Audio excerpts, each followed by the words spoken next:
السلام عليكم ورحمة الله وبركاته. ازيكم يا حبايبي؟ عاملين ايه؟ يا رب كلكم تكونوا بخير. النهاردة ان شاء الله هنعمل عجينة القطايف بطريقة سهلة جدا جدا ومقادير بسيطة زي ما انتم شايفين كده. يعني هنعملها بكل سهولة. معايا كوبايتين من الدقيق، كوباية ونص من المية، والمية تكون فترة يعني تكون زي دمع العين كده. ومعايا معلقة كبيرة من اللبن البودر، ومعايا معلقة كبيرة من الخميرة الفورية، وكمان معلقة كبيرة من السكر. مقادير سهلة وبسيطة. كوبايتين دقيق، كوباية ونص مية فترة، معلقة كبيرة من اللبن البودر، معلقة خميرة، ومعلقة سكر. لغاية دلوقتي مفيش حاجة سهلة، خدناهم كل المقادير وضربتهم في الخلاط. وهفضل يعني شايفين زي ما انتوا شايفين كده، هنزلهم كده ايه في الشفشة او اي حاجة لها بوز ان انت ايه يعني هتستخدميه في عمل الايه عجينة القطايف. زي ما انتوا شايفين العجينة اهي سايلة، بس ماهيش سايلة مية قوي ولا تقيلة قوي، يعني وسط. بعد ما ضربناها في الخلاط هنركنها حوالي ساعة كده تخمر، وبعد كده نبدأ نشتغل فيها. جبت كده طاسة، اي طاسة قديمة عندك، اي طاسة بتستخدميها. دهنتها كده دهنة بسيطة كده من الزيت. وطبعا انا سايبة العجينة بتاعتي بتتخمر بقالي ساعة، يعني سايباها وبقت جاهزة معايا كده. اول ما الطاسة بتاعتي تسخن هبدأ انزل ايه بعجينة القطايف. زي ما انتوا شايفين السمك بتاعها عامل ازاي، مش خفيف قوي ولا تقيل قوي. هنبدأ كده بسم الله ننزل كده ايه القطايف بتاعتنا، ونشوف ايه هتبقى عاملة ازاي. هتستوي كده معانا بكل سهولة وهتطلع معانا جميلة جدا جدا. شايفين مقاديرها بسيطة، شايفين الفقاعات اللي اتعملت دي او الخرام اللي اتعملت في القطايف دي. كده عجينة ناجحة جدا وجميلة، يعني هي كده عجينة ناجحة 100%.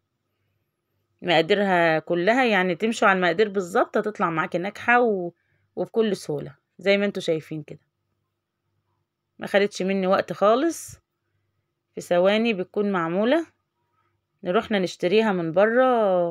وانا راجعة من الشغل الراجل يعني قال مبلغ كده، انا اتصدمت منه بصراحة. يعني ليه كل المبلغ ده؟ يعني مبلغ كبير جدا ان انا اشتري يعني كيلو قطايف بالمبلغ ده. لا، انا اروح اعمله في البيت بكل سهولة.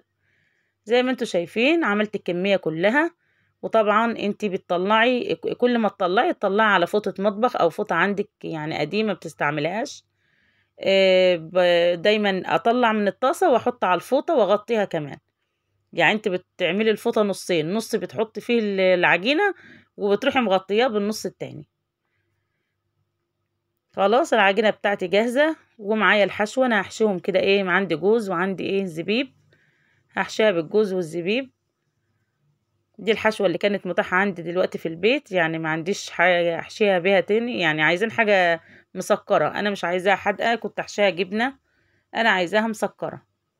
فحشيتها بقى ايه الجوز والزبيب اللي كان عندي موجود. لو عندك بقى مكسرات، لو عندك فول سوداني، تقدري انت تحشيها الحشوة اللي انت ايه تحبيها والمتاحة عندك في البيت. شايفين حشيتها وقفلتها بكل سهولة. عجينة ناجحة جدا زي ما انتوا شايفين كده. شايفين ما شاء الله عاملة ازاي واتقفلت معايا ازاي. عجينة طرية وجميلة. غالية جدا بره بصراحة، في المحلات غالية جدا جدا بصراحة، مش عارفة ليه. يعني شوية دقيق وشوية مية ومعلقة خميرة ومعلقة سكر، يعني ليه غالية بالتمن ده يعني؟ بصراحة يعني ربنا يرحمنا، غلا صعب جدا يعني. زي ما انتوا شايفين كده قفلتها كويس علشان الحشوة ما تطلعش معانا واحنا بنحمرها في الزيت. سهلة جدا، ما خدتش مني وقت ولا مجهود. هعمل الكمية كلها زي ما انتوا شايفين كده.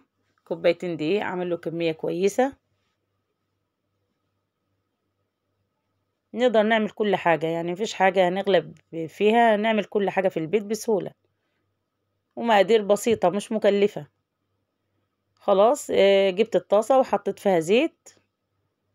واول ما الزيت سخن معايا ابدأ بقى انزل ايه بالقطايف علشان ايه احمرها.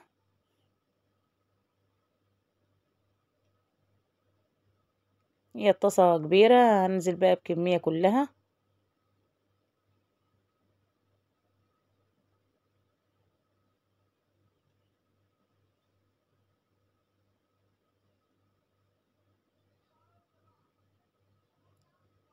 كل ما تتحمر من جنب اقلبها على الجنب التاني لغاية ما تاخد اللون اللي انا عايزاه.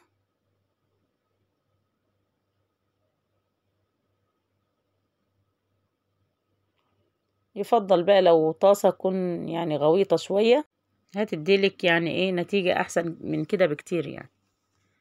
طبعا احنا بعد ما نحمرها كده طبعا مجهزين الشربات.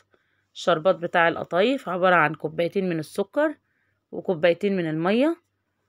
اول ما تغلي معايا هعصر كده ليمونة كاملة، وهسيبها حوالي 10 دقايق كده ايه الشربات بتاعي يغلى كده شوية لغاية ايه ما يتقل معايا، واطفى عليه واسيبه بقى. اول ما القطايف بتاعتي تطلع ببدأ انزل بيها على ايه على الشربات.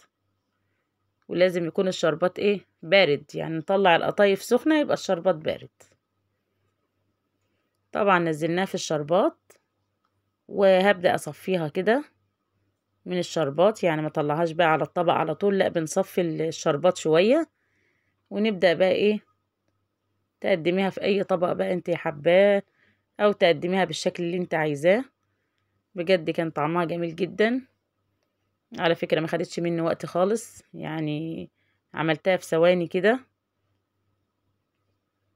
حبيت اصورها لكم لاي حد يكون نفسه يعملها، والمقادير موجودة في البيت، تقومي تعمليها بسرعة مش هتاخد منك ولا وقت ولا مجهود. لو عجبكم الفيديو ما تنسونوش في اللايك والاشتراك في القناة. بحبكم في الله، والسلام عليكم ورحمة الله وبركاته.